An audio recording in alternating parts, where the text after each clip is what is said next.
On interpelle les clients en leur distribuant un tract, en leur demandant par solidarité, s'ils le peuvent et que l'objet n'est pas d'une utilité fondamentale, de reporter leur achat dans la semaine. Voilà. On a beaucoup de problèmes également parce que les salariés veulent savoir aussi le sujet sur la cession de Conforama au groupe Lutz, sur lesquels Conforama est en pourparlers, mais on n'a pas plus d'infos que ça. Au dernier CCE de la semaine dernière, encore une fois, la direction ne veut pas parler des avancées en se réfugiant tout le temps derrière le secret des affaires. Et ça, c'est inentendable. C'est invivable aujourd'hui pour les salariés. Ça fait 12 mois qu'on est dans cette situation-là. On n'en peut plus.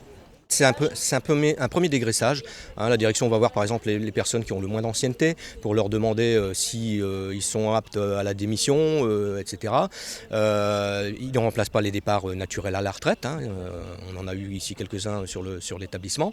Ni les démissions spontanées. Bon, alors ça, on peut dire que ça fait partie du turnover du monde du travail.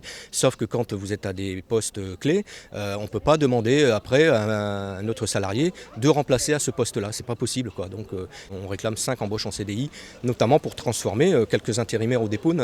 Aujourd'hui, le dépôt tourne avec un employé en CDI. Enfin, je ne sais pas si vous voyez, c'est juste impossible, quoi. La dernière réunion d'hier, en fait, par exemple, on demande à toutes les caissières de faire carrément des postes comme le SAV ou l'enlèvement des marchandises qui ne sont pas dans leurs attributions. Et la direction considère que, par exemple, en quelques heures, en 2 heures de temps de formation sur le tas, on pourrait d'un seul coup changer comme ça de métier. Nous, on explique que non, c'est juste pas possible. Il faut d'abord respecter le contrat de travail des salariés et ensuite, bien sûr, avoir des axes de formation sur les passerelles métiers si besoin. Mais vraiment, on ne peut pas dire de laisser comme ça les gens une polyvalence à outrance, surtout en sous-effectif, puisque de toute façon, l'un découle de l'autre.